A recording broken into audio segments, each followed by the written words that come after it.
Hi friends, அஸ்ஸலாமு அலைக்கும் வரஹ்மத்துல்லாஹி வபரகாத்துஹு. நான் உங்கள் ஃபாத்திமா. இன்றைக்கி நம்ம என்ன செய்ய போகிறோம்னா ரோஸ் மில்க் செய்ய போகிறோம். ரோஸ் மில்க் எப்படி செய்யலாம்னு பார்க்கலாமா?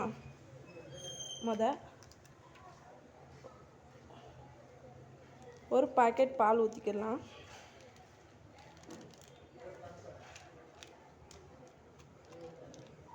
ஊற்றுனதுக்கப்புறம் ரோஸ் மில்க் எசன்ஸ் ஊற்றிக்கலாம்.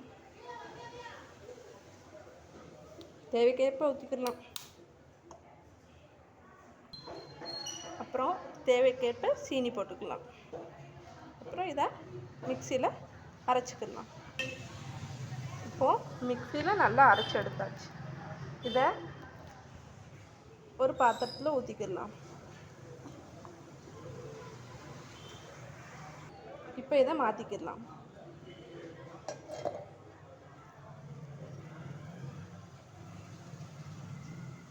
தேவைக்கேற்ப தண்ணி ஊற்றிக்கலாம்.